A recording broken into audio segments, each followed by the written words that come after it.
How Spider-Man helped me leave my horrible partner. My story starts approximately 7 years ago when I was 23 years old and met him. It took place at an art sale where I was employed as a promoter. He, at 27, was there with some friends, and we began conversing. Initially, he did not grab my attention much, but I must confess, I appreciated the notion that someone who appeared to have his life together was interested in me. I could not have been more mistaken. Like many tales of this sort, he was quite charming at first. He would say things like, "Ugh, we forgot to take a picture today. You looked so beautiful." Or, "I love holding your hand. It feels so right together." My friends remarked that he sounded like a prince, and I felt I had found someone with whom I could be content. He had his own apartment, a car, and a family that seemed very kind and open to meeting me. However, over time, he changed. He had already made it clear that he was not looking for anything serious, and I, much like the naive 23-year-old I was, convinced myself that it did not matter, that we could let things unfold, and that would suffice for me. We saw each other nearly every day, and he was even my first sexual partner, despite several red flag moments when, although he claimed he did not mind waiting, he still pressured me with notorious phrases like, "Just the tip," or, "But you have done things with other guys before, so this is not a big deal." Ultimately, I became intimate with him. I must acknowledge that, aside from the fact that it took place in his apartment, he arranged for dim lighting, candles, and even music, which, by the way, was on shuffle, and in retrospect, I can thank him for the fact that I lost my virginity to All Star by Smash Mouth playing in the background. I cannot pinpoint the exact moment it started. I spent 4 years of my life with him.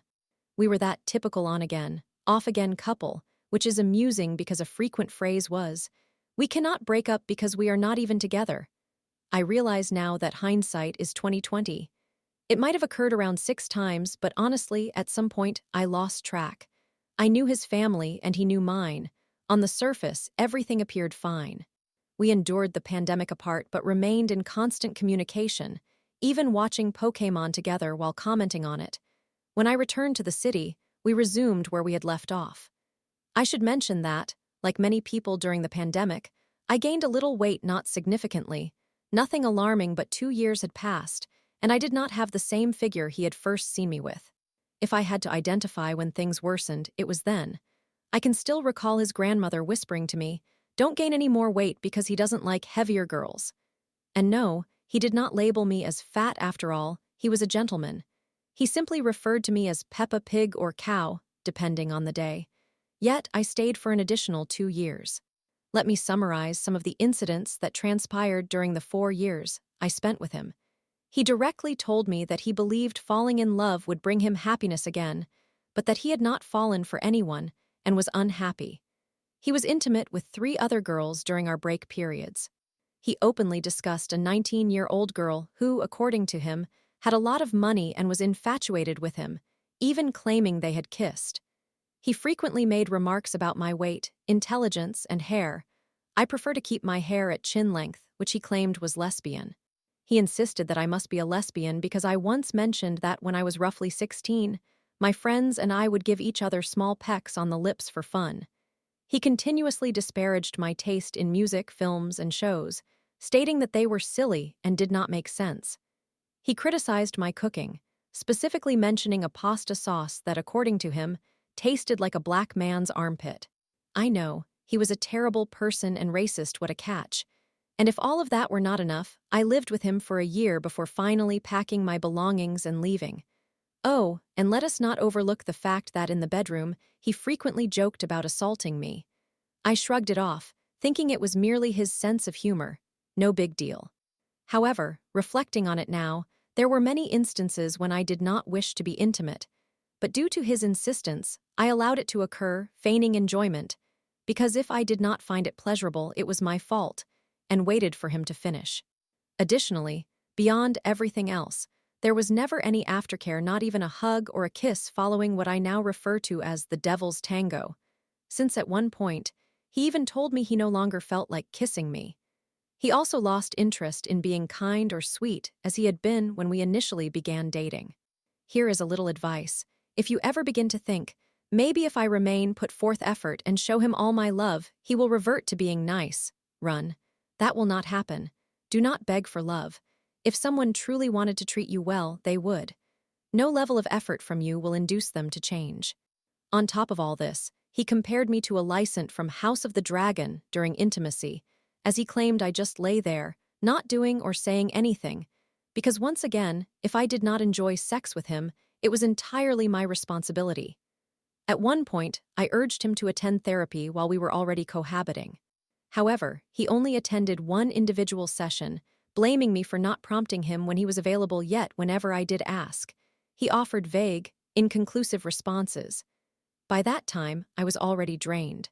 A few months before I left, another 19-year-old girl emerged, and he enthusiastically informed me how beautiful, slender, and small she was, and how he felt inclined to grab her and thrust his pelvis. Mind you, he was nearing 30 at this point. I simply requested that he refrain from making those remarks, as they made me uncomfortable. I also asked that if he truly planned to sleep with a 19-year-old, he should inform me in advance so I could seclude myself in my room and play video games online in peace. We lived together, but had separate bedrooms from the outset. I had stopped confiding in my friends about him because I was aware they would advise me to leave, but I was not ready. Then, in 2019, my salvation arrived an unassuming little film entitled Spider-Man. Across the Spider-Verse premiered. I was incredibly excited to see it, as the first installment had astounded me and, in my opinion, revolutionized the history of animation. We attended the screening together, and I adored it. He, on the other hand, appreciated it, despite making some ridiculous comments like, "Why did there have to be black Spider-Women?" Nevertheless, I loved it so much that I resolved to watch it again upon my return from visiting my parents in my hometown. For those unfamiliar, the movie features a futuristic version of Spider-Man as the antagonist, Miguel O'Hara. He is the love of my life and the source of my income. While I was at my parents' place, I was quite certain I wasn't missing him, despite his efforts to act like a cat, consistently sending affectionate messages and professing that he missed me. During my visit, I experienced a bizarre allergic reaction, and honestly, the one thing that kept me sane and preoccupied was drawing Miguel O'Hara, thus my admiration for him increased significantly. The day I came back to the city, my ex was especially affectionate. Naturally, his foolish girlfriend, who endured all his nonsense and allowed him effortless intimacy, was back. Very reluctantly, I acquiesced and slept with him. Afterward, I stated, "I am going to the movies." He was occupied and said he could not accompany me, and I thought to myself, "Who invited you?" However, I politely responded, "That is fine, don't worry." I went to the cinema to view Spider-Man again, and I found it infinitely more enjoyable than when I watched it with him. Honestly, at that moment, a realization struck me. I can take myself out, I can take my own pictures. I can treat myself better than he ever did because in 4 years, he never wanted to make our relationship official. Coincidentally, around that time, Miley Cyrus's Flowers gained popularity, so let us acknowledge the coincidences. To cut a long story short, I left. Of course, I felt apprehensive, but I kept telling myself it was a leap of faith, if you know, you know, and that I owed this to myself. I secured a fairly comfortable studio apartment. He assumed it was merely temporary, that I would inevitably return as I always had, but no.